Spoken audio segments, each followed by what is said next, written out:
Pakistan defence analysis में खुशामदीद।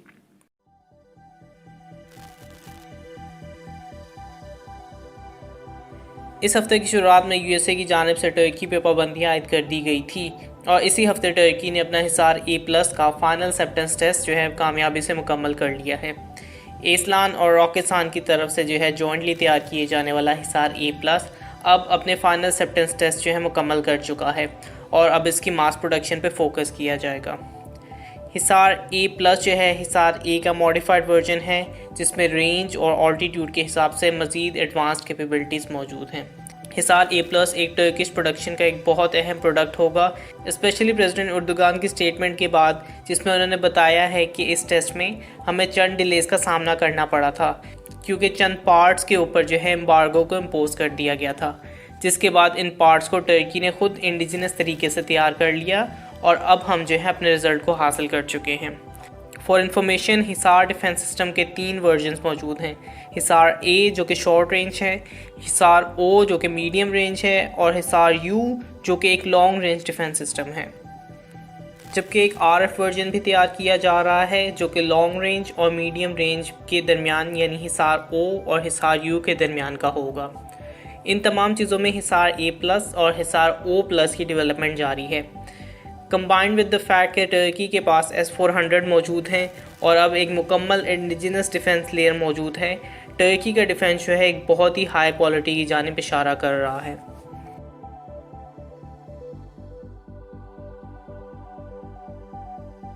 ऐसा decide किया गया है कि defence research and development organisation यानी DRDO जो है इंडिया के लिए 6 airborne early warning and control aircraft को तैयार करेगा।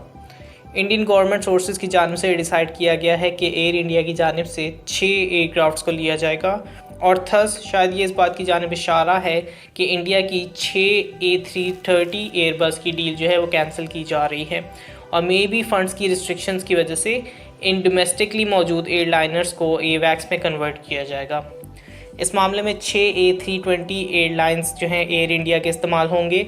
इन 6 एयरक्राफ्ट को इनके OEM यानी ओरिजिनल इक्विपमेंट मैन्युफैक्चरर के पास भेजा जाएगा ताकि इसमें रडार ऐड करने की मुनासबत से मॉडिफिकेशन की जा सके और फिर DRDO की तरफ से उनको ब्लॉक 2 एयरक्राफ्ट बनाया जा सकेगा जो कि रडार के साथ फ्लाई कर सकेंगे और उनके अंदर फिर 360 डिग्री की सर्वेलेंस मौजूद होगी। टोटल 10,500 करोड़ रुपए जो हैं इसके लिए इस्तेमाल या स्पेंड किए जाएंगे और इससे इंडियन AWACS की फ्लीट जो है डबल हो जाएगी। इससे पहले इंडिया की तरफ से पहले ही 3 फाल्कन सिस्टम जो हैं उनके पास मौजूद हैं। उसके बाद DRDO के अपने बनाए हुए नेट्रा AWACS भी जो हैं वो मौजूद हैं जो कि 3 की तादाद में हैं। तो इन 6 AWACS के बाद जो है तकरीबन 12 AWACS जो हैं इंडिया के पास मौजूद हो जाएंगे, जिसका मतलब ये है कि अब उनकी एयर इंटेलिजेंस और इंफॉर्मेशन गैदरिंग जैसे एस्पेक्ट्स में बहुत ज़्यादा इजाफा देखने को मिल सकता है।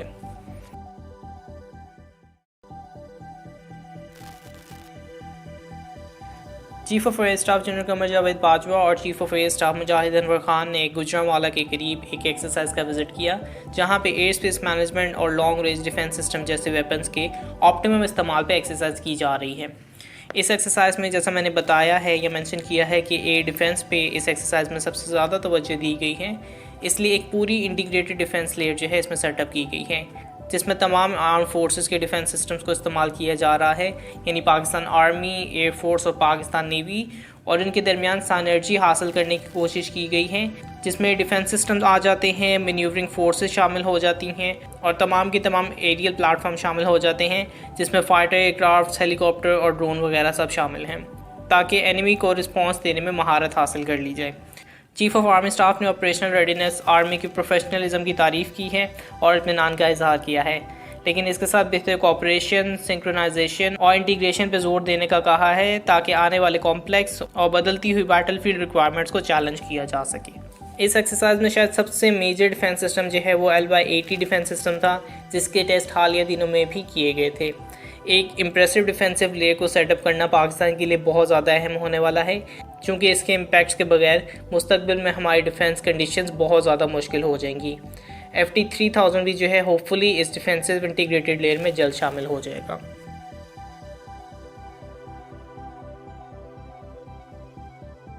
15 दिसंबर को कैलिफोर्निया में यूएस एयरफोर्स ने पहली बार U-2 मिलिट्री एयरक्राफ्ट को उड़ाया, जिसमें AI यानी आर्टिफिशियल इंटेलिजेंस जो है वो को पायलट के तौर पे मौजूद था। USA की तारीख में पहली मर्तबा एक AI ने जो है USA की मिलिट्री प्लेन को कंट्रोल किया है और इस टेस्ट से पहले करीबन 10 लाख मर्तबा इसके रन्स को मुकम्मल किया गया था, इससे पहले कि इसको एक्चुअली U-2 पे को पायलट के तौर पे इस्तेमाल किया गया। R2MOVE नाम का ये AI एल्गोरिदम है और उसे ऐसे डिज़ाइन किया गया है कि जो ऑपरेशंस पायलट की तरफ से परफॉर्म किए जाते हैं इन फ्लाइट, ये R2MOVE जो है इस जॉब को परफॉर्म करता है। इसके अलावा इसको डेवलप इस तरह से किया गया है कि ये वक्त के साथ साथ खुद ब खुद इम्प्रूव करता जाएगा और इसके साथ साथ ये U-2 प्लेटफॉर्म के अलावा दूसरे सिस्टम्स में भी ईज़िली ट्रांसफ़र किए जाने और इंटीग्रेट किए जाने की कैपेबिलिटी रखता है। इस ट्रेनिंग फ़्लाइट के अंदर जो है R2MOVE ने U-2 के सेंसर्स को कंट्रोल किया और दुश्मन के मिसाइल लॉन्चर्स को तलाश करने में भी मदद की। डिजिटल एज के फ़वाइद में ये स्टेप US को बहुत ज़्यादा फ़ायदा दे सकता है। ये स्टेप पहली बार USA की तरफ से उठाया गया है और हकीकतन ये डिजिटल एज में परफॉर्मेंस इंक्रीज़ करने में बेपनाह मदद देने वाला है।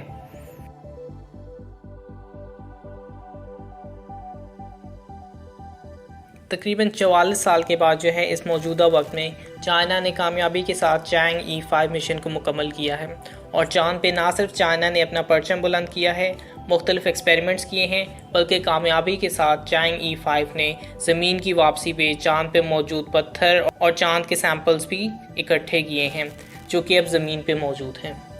नवंबर के अंदर इस मिशन का बाकायदा आगाज़ हुआ और इस मिशन में चैंग E5 की चांद पे कामयाब लैंडिंग, तजर्बात और सैंपल कलेक्शन, जिसके लिए ख़ास तौर पे तैयार किया गया है, और फिर वापस ज़मीन पे वापसी, ये चंद बहुत ही अहम टेस्ट जो हैं चाइना की तरफ से मुकम्मल किए गए हैं। जैसे मैंने बताया कि आखिरी बार तकरीबन 44 साल पहले इस तरह चांद से जो है सैंपल्स इकट्ठे करके ज़मीन पे लाए गए थे,